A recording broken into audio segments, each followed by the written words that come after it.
Good evening, YouTube. Hope you're all well tonight. Sorry about the picture quality here. It is quite dark, even with the flaming interior light on, and I'm sitting in a lit bit of lay-by. It's still a bit dark. However, unfortunately, I'm trying to add all this together and get it ready for ease. A couple of things, as some of you will probably have noticed, I'm no longer driving my big Transit anymore. I've got a baby Transit now, a wee Transit Connect panel van. I reckon, what do you call it? You might call it silver or kind of shotgun grey kind of colour. As I say, panel van, but it is literally just a gap filler. Big ass truck. It is literally just a gap filler now, because unfortunately when I sold the big Transit there, 4 weeks last Sunday or something, 3 weeks last Sunday, one of the two, I went to try and get a wee Transit Connect with side loading doors, for using this for, obviously, because a lot of them were coming with either bench seats fitted in them or single seats, etc. in the back, and obviously easy access for the kids. However, unfortunately, as I went to go and try and get a couple that I was watching, they all miraculously had sold over the last 24 to 40 hours in me selling my big Transit, but the adverts were still up, so I was a wee bit late on the game, if you like. However, once I get to the end of this month, and hopefully by then I've got the V5 document in for this, either that I'm going to have to send away the new keeper registration slip and do that myself, because I don't know if the previous owner's actually done it, because it's taken its sweet arse time getting here. And I've already had confirmation confirming for me posting the stuff, but the only difference was we did have the Maybank holiday and Easter weekend, the Easter break, sorry, with the holidays getting tied up. Couple of quick wee things, apart from the new van, obviously. I'll not do a full walk that this is primarily to do with the stupid bloody taxis. This is primarily to show you the new light bar I've fitted to this van. Obviously, after the incident on Sunday there in the afternoon, where there was a crash on the M8 outside Glasgow at junction 16, thankfully, and I can't honestly say this enough about Glasgow drivers, they were more than patient. People were well reacting ahead of time and changing lanes. They knew there was a crash in front of them, and they were quick and safely to react. Although it was quite obviously chock-a-blocked, because I mean, out of 5 lanes, 3 of them had to get shut off, and that's what I had done as soon as I pulled up to the scene through the traffic. And obviously at the same time, once the traffic police officers turned up within a matter of minutes as well, it was just by pure chance the paramedics were actually in the ambulance a couple of about 10 cars behind me. They weren't actually responding to the call, they just happened to actually see it, and then just as I get out of the van and get to the front.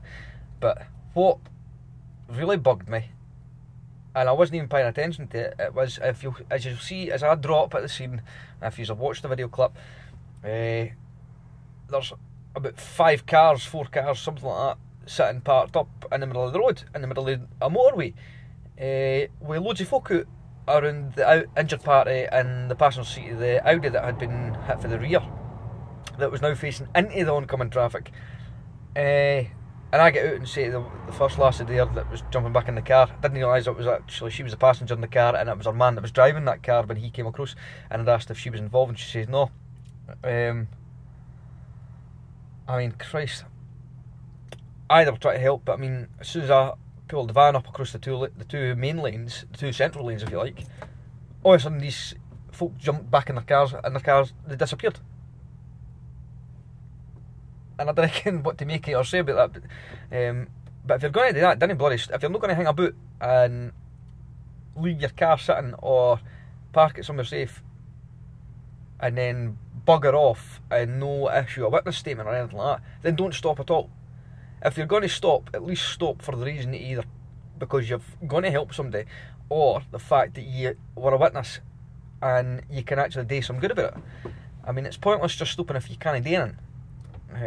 I mean, I didn't witness the accident. I mean, I've turned up, I've came along on the dual carriageway, on the motorway, sorry, literally as the traffic was starting to divert, slow down and go around the accident within a matter of, I don't know, a minute or two, give or take, because I mean, we were only coming round the bend, well, up the wee slope kind of bend, but as we hit Glasgow's junction 16, on approach, which was right behind the crashing, which was the one I wanted to take anyway for the exit, because I was heading to Mullingarvey for a carpet job.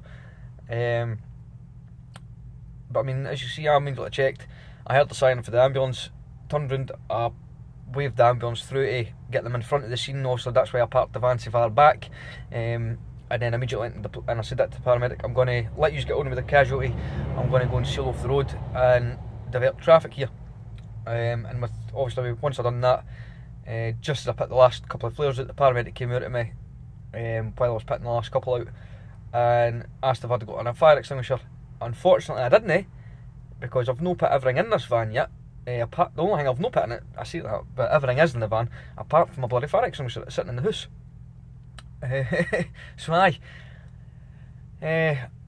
So I went and jumped in the back of the van and had a wee look, see what I had, and lo and behold, by pure luck, I had some of my spray mixed up in my sprayer for cleaning carpets with water and carpet cleaner through it, sitting in the sprayer still left for the last job I'd done during the week, by pure chance, and ran out of the Astro with it just as by that point as the flames started to hit the front grille to the right of the radiator and the battery.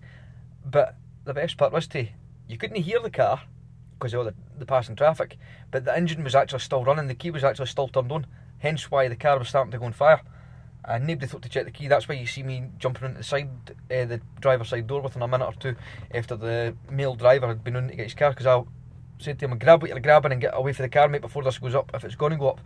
And because I was trying to spray, I was spraying away at this point at where the flames were coming out, and lo and behold, no wonder it was catching fire. The engine was still actually running with radiator fluid, oil and everything leaking out of the road. So neither wonder it was overheating and starting to go on fire. But luckily enough, if I putting the key ignition off and spraying it with what little supply of water I had in my sprayer, what was left, only about a litre, I managed to actually, it did put it out thankfully. And by that point also the traffic police started to turn up. He pulled in behind me, literally just inside where I'd put the flares out behind my van, which was a good, I think again, 15 feet back, give or take, maybe 20 feet back from my van where I had originally pulled out. And lo and behold, and coincidentally, every single officer I spoke to and updated as they arrived on scene commented on how good the wee road flares have got. And I was speaking to sorry mate, I forgot your name, I have my heat here. Somebody put a comment up who I was speaking to. He's just ordered in a couple of the wee round road flares, which are the whatever they're called, I can't remember the flaming name for them, road flares or whatever they're called that way. And I was saying to him that the ones I use I'm struggling to find now, because I can't find them on eBay anymore, and I can't find the supplier that had them. I can't remember their flaming name. And the best part was they were $12.99 for a set of two, and as I said to the traffic police, they're the best wee things I've ever bought, and they've been used plenty of times now. And it's surprising how many of the traffic cops, when they turn up at a scene and they actually ask me who's their day, and I say to them mine's, or I'll tell them it's mine's outright.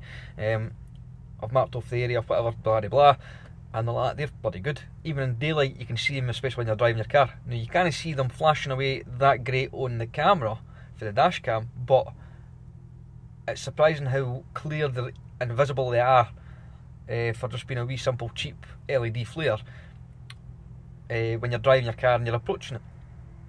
And also the fire crews turned up and dealt with it, and then I was able to get out of there and leave the emergency service to finish dealing with the scene and the accident and deal with the casualties, who also was going to get extricated out of the Audi.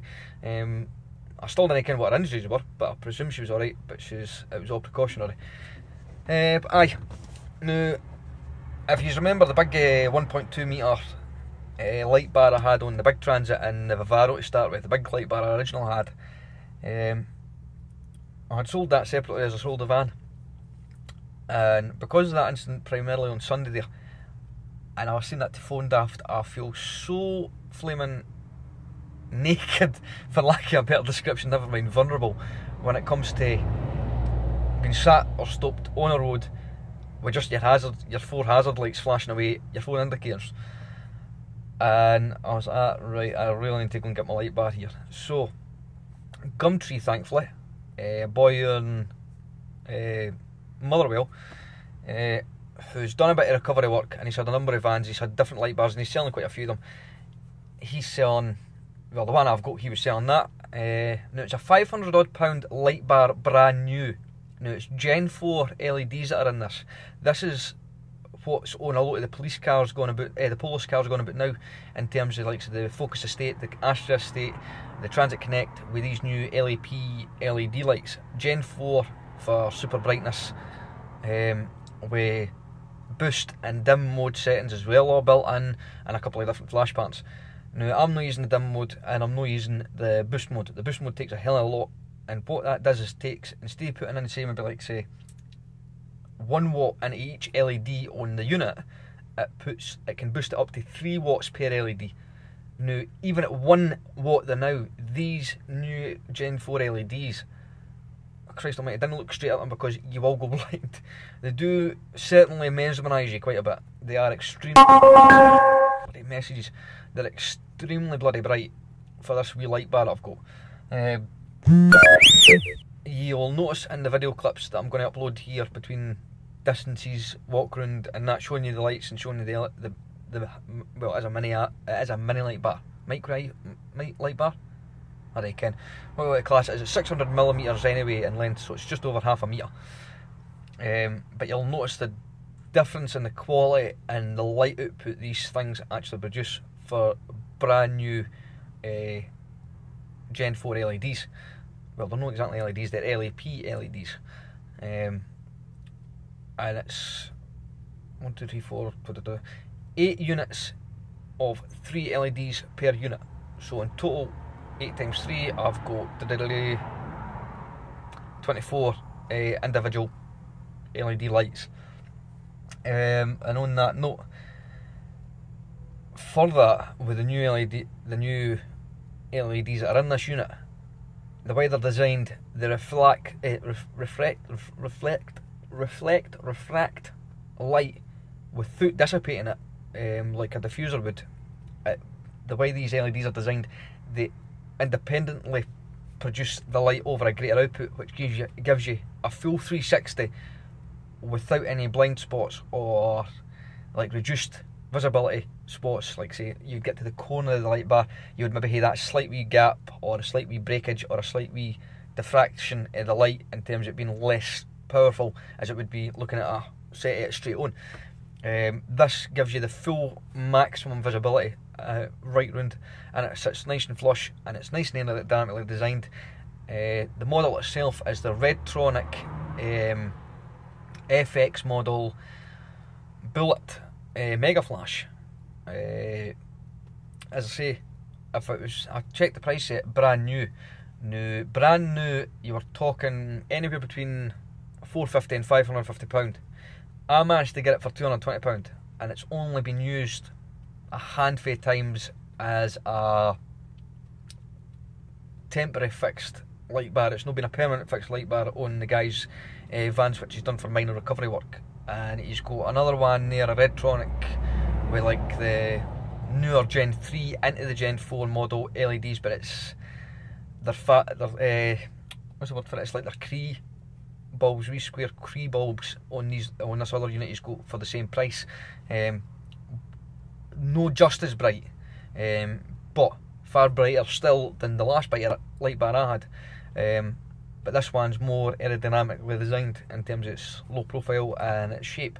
Again though, it's waterproof, dustproof, vibration resistant and shock resistant, almost shock proof anyway, as you can imagine, but it's going to take up some of the shock and bumps off the road.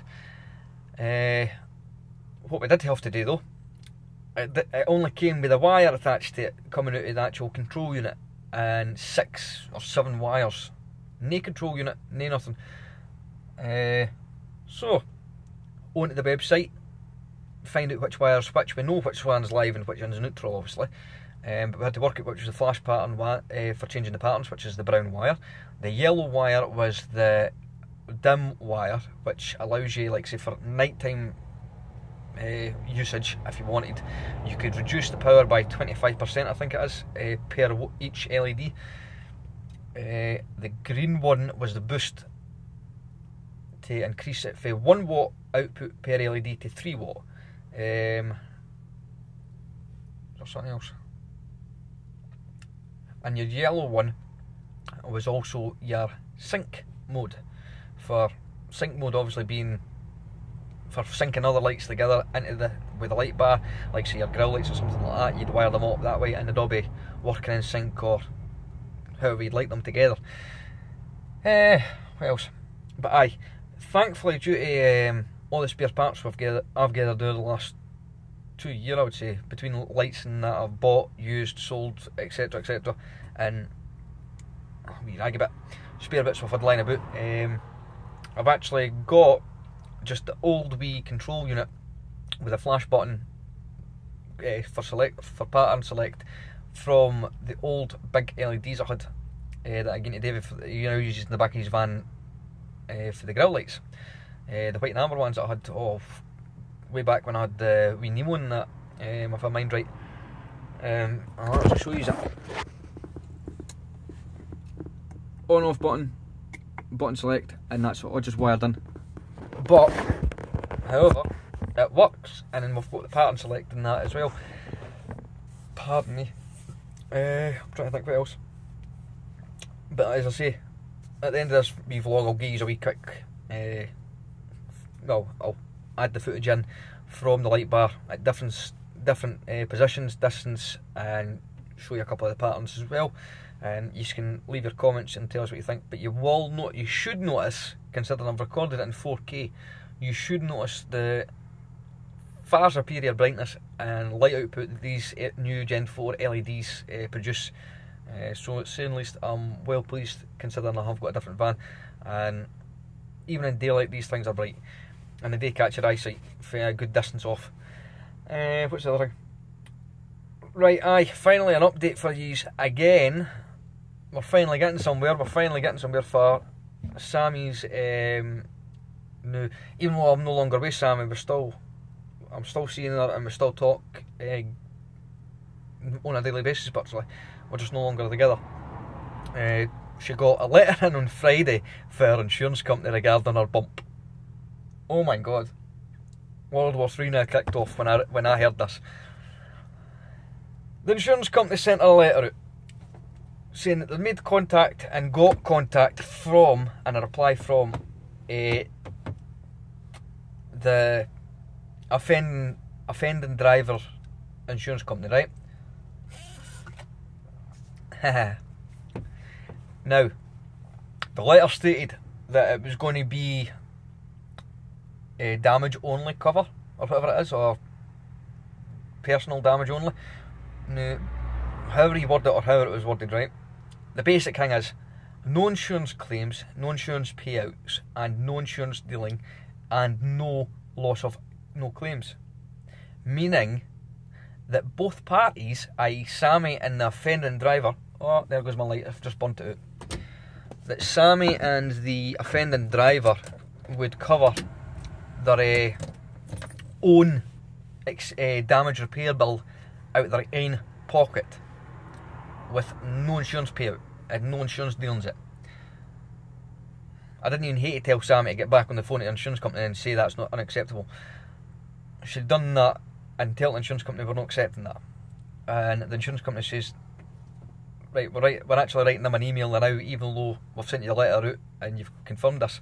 And she says, we're actually writing an email back to the offending driver's insurance company telling them to check their file that we sent over and look at all the evidence we've supplied.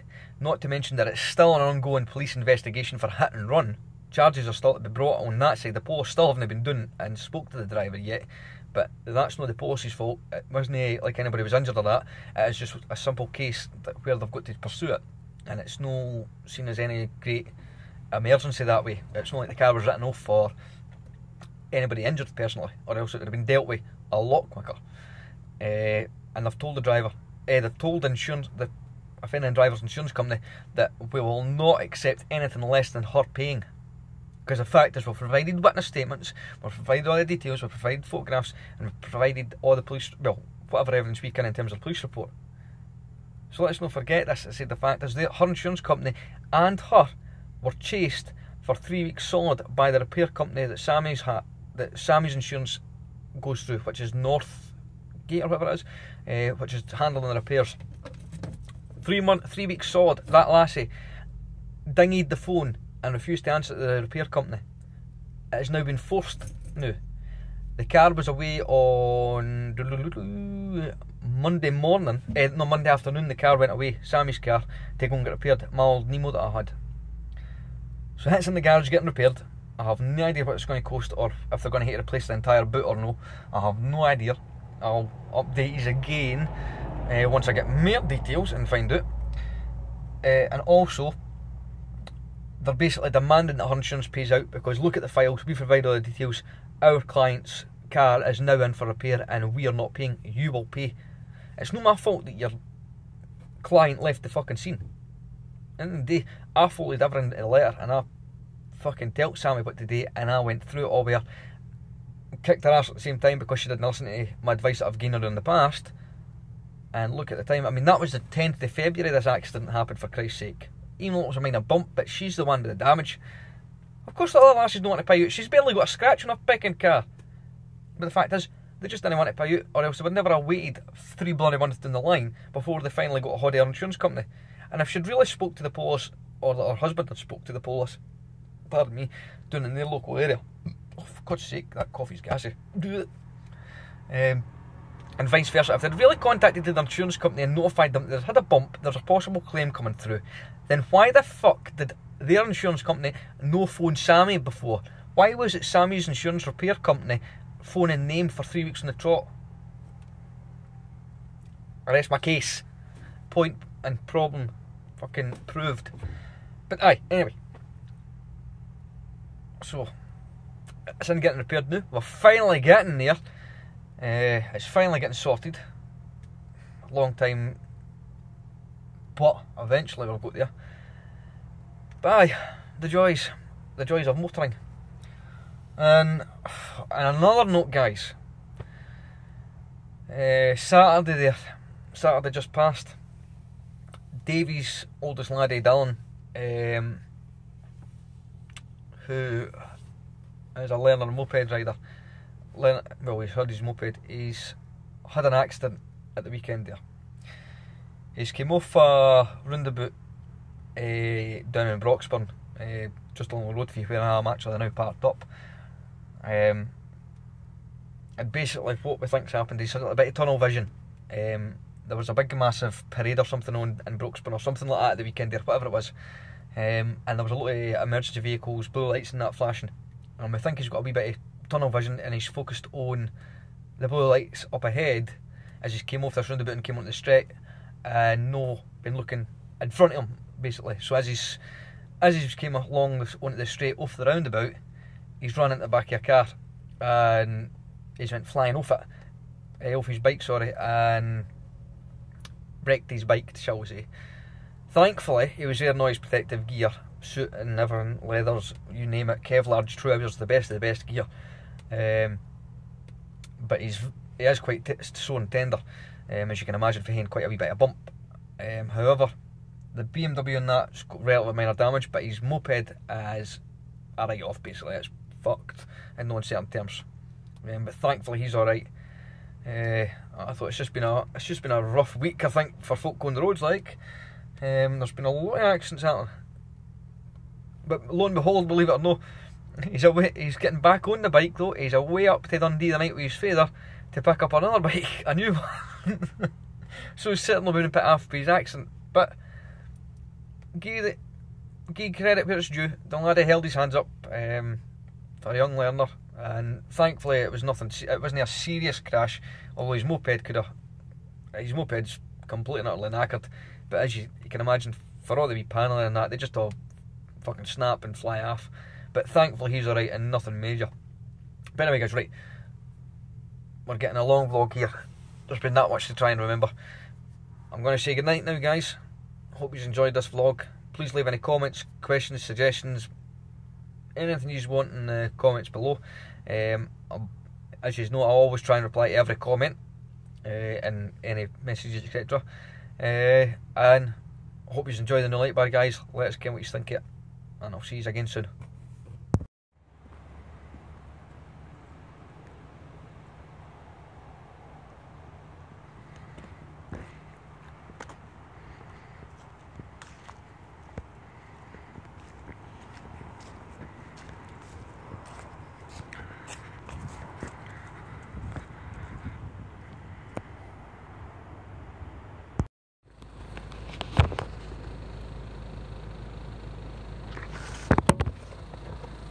Get this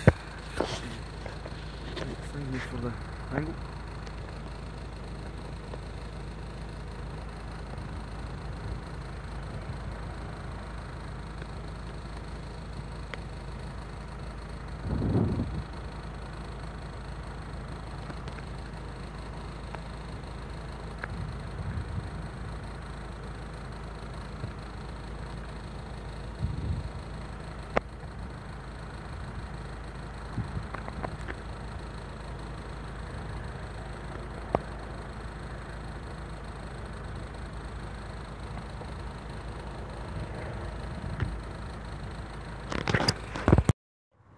New Gen 4 Cree LED, they're not even Cree, LAP LEDs, 3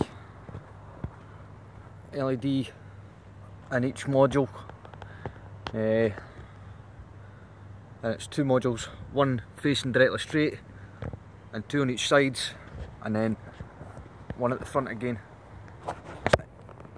one in the front again, and here.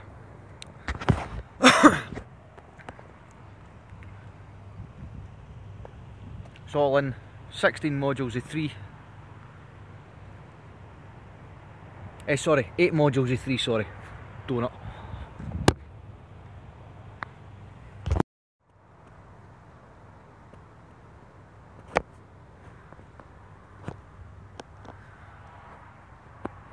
Full 360, no blind spots whatsoever.